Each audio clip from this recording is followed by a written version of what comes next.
भाविक सज्जन हो, सगळ्यांना नमस्कार. श्री स्वामी समर्थ, श्री विठ्ठल. आपल्या हिंदू धर्म संस्कृतीमध्ये गुरुपौर्णिमेचे महत्त्व अनन्यसाधारण आहे. त्या गुरुपौर्णिमेच्या निमित्ताने जगद्गुरु तुकोबारायांचा प्रसिद्ध असलेला गोड अभंग सुद्धा आहे. सद्गुरु वाचुनी सापडेना सोय, धरावे ते पाय आधी आधी. लोह परिसाची नसावी उपमा, सद्गुरु महिमा अगाधची. आपणा सारिखी करीती तात्काळ, नाही काळ वेळ तयान लागी. तुका म्हणे कैसे आंधळे हे जण, गेले विसरून खऱ्या देवा. ज्ञानेश्वर महाराज म्हणतात, आधी पूजा गुरुनाथा, चाले देवावरी सत्ता. अगोदर आपण गुरुचं जर पूजन केलं, गुरु वचनी ठेविता भाव, आपोआप भेटे देव. हाच नियम आपल्याला प्रपंचामध्ये सुद्धा गुरुच्या बाबतीत लागू पडतो. कारण जन्माला घालणारी आपली जन्मदात्री पहिली आई आपली गुरु आहे. त्याप्रमाणे आपल्याला बोट धरून चालवायला शिकवणारे, आपल्याला लहानचं मोठं करणारे आपले दुसरे गुरु आपला बाप, आपले वडील आहेत. तिसरे गुरु आपण शाळेत जायला लागल्यानंतर प्राथमिक शिक्षण देणारे शिक्षक गुरु, माध्यमिक शिक्षण देणारे दुसरे शिक्षक गुरु, उच्च माध्यमिक शिक्षण देणारे ते सुद्धा गुरुच. आणि पोटा पाण्याला, आपल्याला नोकरीला, व्यवसायाला ते शिकवून आपल्याला चांगल्या पद्धतीने प्रपंच करायला जे मार्गदर्शन करतात ते आपले गुरुच आहेत. परंतु हे गुरु जे आहेत हे आपल्याला पोट भरण्यापुरतं शिक्षण देणारे असतील, ज्ञानार्जन करणारे गुरु असतील, पण यामध्ये श्रेष्ठ गुरु जर मानले असतील तर ते परमार्थिक आध्यात्मिक गुरु. कारण का? गुरुर ब्रह्मा. गुरु कसा असतो? ब्रह्मदेवासारखा. ब्रह्मदेव हा जगाची उत्पत्ती करतो. तोच गुणधर्म आपल्या गुरूंना लागू पडतो. कारण गुरु सुद्धा आपल्या अंतरंगामधला सात्विक भाव उत्पन्न करतो. गुरुर विष्णू. भगवान विष्णू हे पालन पोषण करतात. त्याचप्रमाणे सद्गुरु सुद्धा आपल्या अंतकरणामधला सत्याचा भाव हा पालन पोषण करत असतात. तस्मै श्री गुरुवे नमः. शंकराला सुद्धा गुरु म्हटलंय. गुरुर ब्रह्मा, गुरुर विष्णू, गुरुदेव महेश्वरा. महेश्वरांना गुरु मानलंय कारण महेश्वर भगवान शिव हे संहार करणारे देवत आहे. त्याचप्रमाणे आपल्या अंतकरणामधला काम, क्रोध याचा संहार करणारे आपल्याला गुरु असतात. म्हणून सद्गुरु वाचुनी सापडेना सोय, धरावे ते पाय आधी आधी. कोणाच्या आधी? तर देवाच्या आधी. आता गुरु कसा असावा? बहुत गुरु जगी असती, नाना मंत्र उपदेशिती. द्रव्य प्राप्तिस्तव निश्चिती, ढोंग माजविती बहुत. तयांचा उपदेश न फळे, आत्मरूपी मन न वळे. सत्य ज्ञान काही न कळे, मन न चळे प्रपंची. तयांसी न म्हणावे गुरु, जे केवळ पोट भरू. भवसागर पैल तीरू, व उतरतील ते कैसे. तैसे नवेची समर्थ, जे परमेश्वर साक्षात. आणि मस्तकी ठेविता वरदहस्त, दिव्य ज्ञान शिष्यांते. गुरु कसा असावा? गुरु करावा बळकट, त्याचे धरावे मनगट. बळकट म्हणजे काय? तो ज्ञानानं बळकट असावा. सद्गुरूने सदशिष्याला दुःखाची आत्यंतिक निवृत्ती आणि परम आनंदाची प्राप्ती करणारा मार्ग दाखवून दिल्यानंतर, आपल्याला निजध्येयाची प्राप्ती झाल्यानंतर मिळवलं काही असं मिळवावं की परत काही मिळवायची गरजच नाही पडली पाहिजे, ते सदशिष्याला सद्गुरू प्राप्त करून देत असतात. म्हणून गुरु करताना आपण निरखून पारखून तो गुरु केला पाहिजे. आम्ही ज्या वेळेला उन्हाळ्याच्या दिवसामध्ये माठ विकत घेतो, तो मातीचा घडा सुद्धा पाझरेल की नाही, याच्यात गार पाणी होईल की नाही, आपण ठाकून ठोकून त्याला घेतो. त्याप्रमाणे आयुष्य ज्या गुरूंसोबत आपल्याला व्यतीत करायचंय ते गुरु कसे असावे? गुरु असावा सांदीपनींसारखा, जो कृष्ण परमात्म्याला लाभला. गुरु असावा वसिष्ठांसारखा, जे प्रभू रामचंद्रांना लाभले. गुरु असावा आमच्या निवृत्ती दादांसारखा, जो ज्ञानेश्वर महाराजांना लाभला. म्हणून सद्गुरु वाचुनी सापडेना सोय, धरावे ते पाय आधी आधी. ज्ञानेश्वर महाराज म्हणतात, आधी पूजा गुरुनाथा, चाले देवावरी सत्ता. मला गुरुजी हा शब्द शाळेत असताना पासून आठवतो. कारण आम्ही ज्या वेळेला शिक्षण घेत होतो त्यावेळेला आम्ही सर मॅडम असं शिक्षकांना म्हणतच नव्हतो, गुरुजी म्हणायचो. मला सहज भाव आठवला, म्हणे 5Gचं युग येऊ द्या, नाही तर 4Gचं युग येऊ द्या.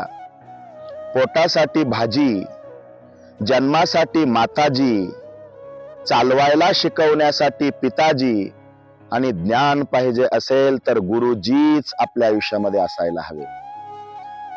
पण आमच्या कबीरांनी गुरूंबद्दल किती उद्गाराचे आणि सुंदर असे शब्द मांडलेले आहात. पहा किती गोड उद्गार आहेत. कबीरजी दृष्टांत देतात, म्हणे गोविंद आणि गुरु शेजारी शेजारी उभे आहे, म्हणजे देव आणि गुरु शेजारी शेजारी उभे आहेत. तर पहिल्यांदा मी दर्शन कुणाचं घेऊ, माझ्या मनात संभ्रम निर्माण झाला. पण कबीरजी म्हणाले, माझ्या सद्विवेक बुद्धींनी मला सांगितलं का तू गुरुचं दर्शन कर. गुरु गोविंद सात खडे काके लागू पाय, गुरु गोविंद सात खडे काके लागू पाय, गुरु बलिहारी अपने गोविंद दियो बताय. हे गुरुनाथा, जर तुझ्यामुळे मला ईश्वराची, गोविंदाची, त्या परमात्म्याची प्राप्ती झाली आहे ना, म्हणून देवा तुझ्या अगोदर मी सद्गुरूंच्या पाया पडतो. कारण का, त्या गुरुमुळं मला तुझी प्राप्ती झालेली आहे. म्हणून गुरु शब्द हा फार व्यापक आहे. गु माने अज्ञान, रु माने नाश करणारा. अज्ञान रूपी अंधकाराचा नाश करून सद्बुद्धीचा प्रकाश आपल्या आयुष्यामध्ये देतो, त्याला गुरु असे म्हणतात. जो अज्ञान तिमिर नाशक, अविक्कानन छेदक, जो सद्बुद्धीचा प्रकाशक विद्यादायक गुरुवर्य, ज्यांची कृपे करून सचिष्याला दे दिव्य ज्ञान, तेनेच जगी मानवपण येत असे की निश्चय. जेवी असती माता पितर तैसेची श्रेष्ठ गुरुवर्य, वारंवार साष्टांग नमन चरणी तयांच्या करीत असे. म्हणून ही व्यास पौर्णिमा म्हणजेच गुरुपौर्णिमा अख्ख्या वर्षभरामध्ये प्रसिद्ध आहे.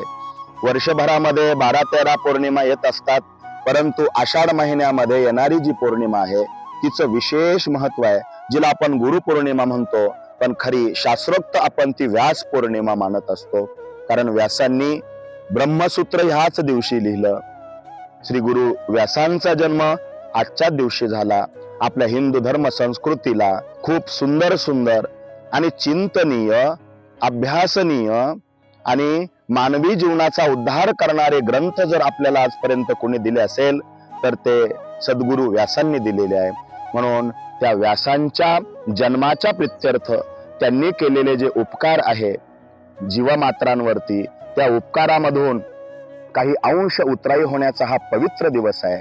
हा गुरुप्रतीचा कृतज्ञतेचा दिवस आहे.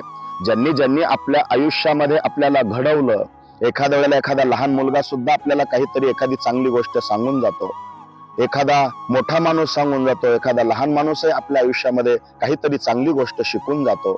या शिकवलेल्या गोष्टी ज्या आपल्या आयुष्यामध्ये आपल्या उन्नतीसाठी, आपल्या यशासाठी ज्या ज्या गोष्टी आपल्याला कारणीभूत गुरुच्या सांगितलेल्या सदशिष्याला, त्या गोष्टी ज्या मार्गदर्शक ठरल्या, त्या गुरूंप्रती आपण कृतज्ञता हा भाव व्यक्त करणं फार काळाची गरज आहे.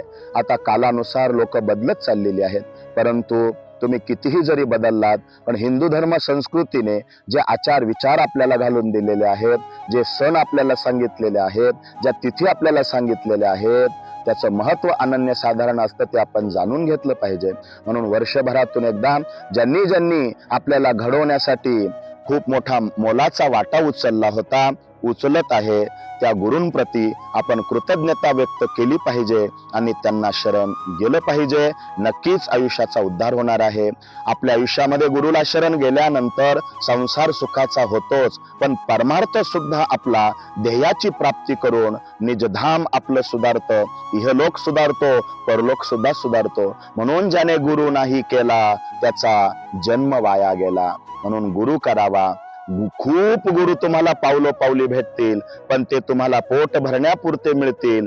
तोपर्यंत ठीक आहे, त्यांच्याही चरणी आपण विनम्र राहावं. परंतु गुरु जो आपल्याला प्रपंचामधून परमार्थामध्ये नेऊन, जो गुरु आपल्याला ईश्वराची प्राप्ती म्हणजे आनंदाची प्राप्ती करून देत असेल, त्या गुरुप्रतीही आपण अनन्य राहिलं पाहिजे, त्याच्या चरणाशी आपण लीन राहिलं पाहिजे. मी आजच्या या गुरुपौर्णिमेच्या निमित्ताने एकच संदेश देऊ इच्छितो. जसं कोर्टात गेल्यानंतर मध्यस्थी वकील घालावाच लागतो, जशी आपल्याला डायरेक्ट बोलता येत नाही, त्याचप्रमाणे ईश्वराची प्राप्ती जर आपल्याला करायची असेल तर वकील रूपी गुरु, संत रूपी गुरु आपल्या आयुष्यामध्ये जर आला तर ईश्वराची प्राप्ती आपल्याला चुटकीसरशी झाल्याशिवाय राहणार नाही. एवढंच सांगतो.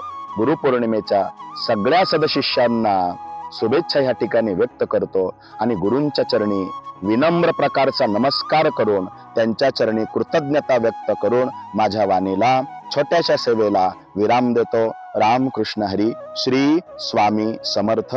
धन्यवाद.